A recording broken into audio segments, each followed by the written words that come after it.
One Piece! 行くぞ!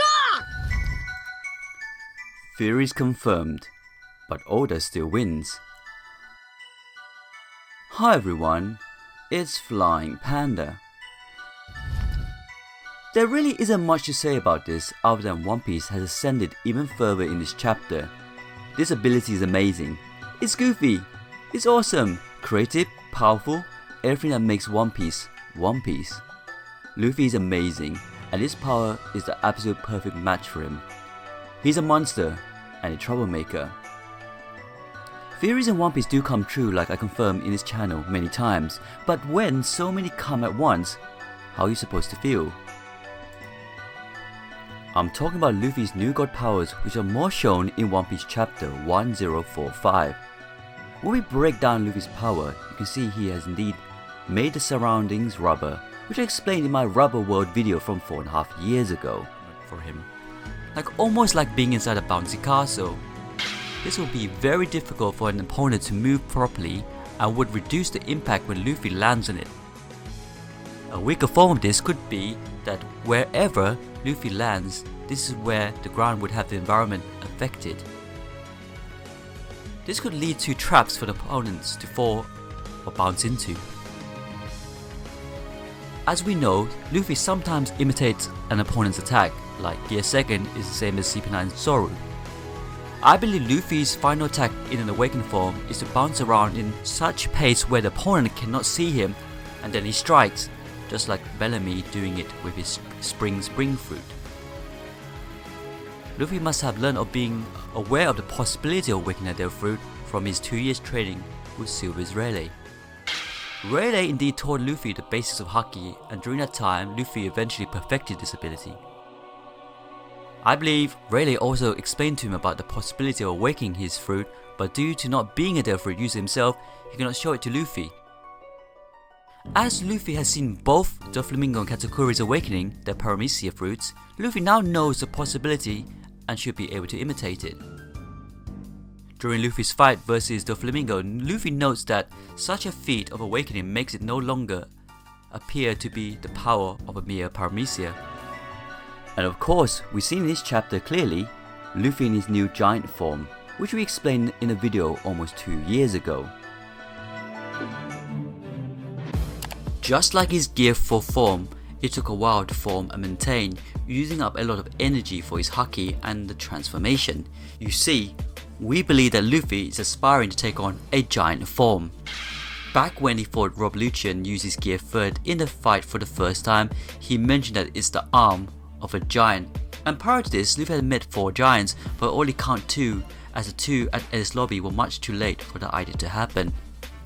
It's possible that back on Little Garden when Luffy met Dorian Brogy, he decided that he would take on the form of a giant as he respected their great power. Now of course, giants aren't super powerful, but compared to a normal human, they are hundreds of times greater strength and are great warriors. Now like we mentioned about the balloon, Luffy couldn't possibly blow himself up that much at the time as his body wouldn't allow it, and it would have been dangerous to do so. However, over time his body has become accustomed to these transformations and deforming bit by bit, so Luffy's goal currently is to become more giant-like. Maybe not quite big as a giant, but 10 of times bigger than his normal state. This even could be useful in a fight against Kaido in his dragon form, as he's quite large in that form. But speaking of Kaido's dragon form, always reminded us of Dragon Ball Z's Shenron, the Eternal Dragon, and of course we know Oda has taken much inspiration from Dragon Ball Z and its main character Goku. Now of course many would know that Goku is in fact modeled after Sun Wukong, but Dragon Ball Z didn't show Goku's real transformation into a giant ape. The giant ape was shown back in Dragon Ball, the original. Of course at the time we didn't know it would be a great ape, it was merely Goku turning into a giant ape and going on a rampage. It was only in Dragon Ball Z that it was named and explained by the Saiyans. If Luffy was going to become a giant, then it only makes sense that it's inspired by the giant ape of Dragon Ball series. But how would he pull this off? Are we expecting Luffy to start pulling out that giant sword from Onigashima now? But no one, could have foreseen was this cartoon fighting power that we have to get used to seeing now.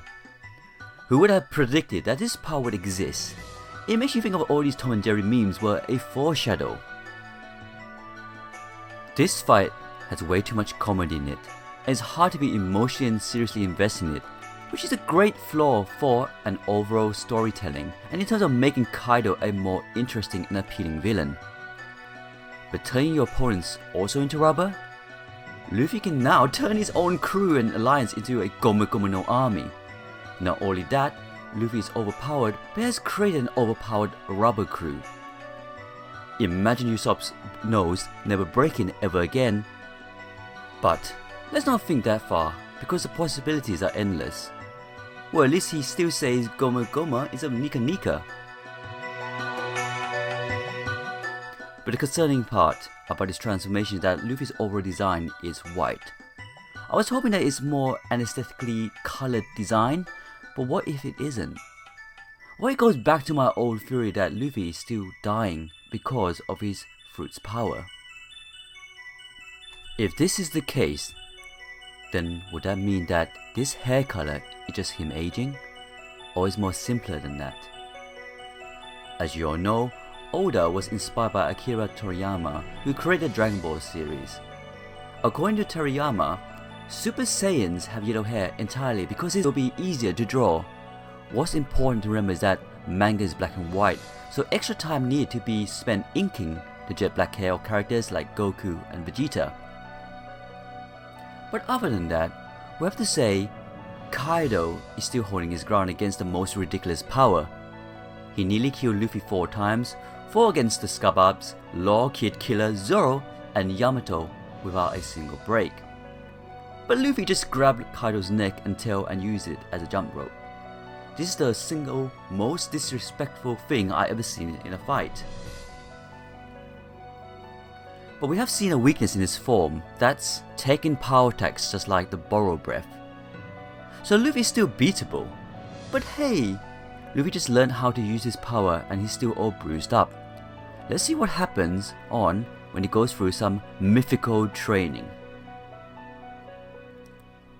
Anyways, thanks for watching this video. Please leave your comments down below. Please click like, and if you haven't, please subscribe to Flying Panda, and of course, join our Discord.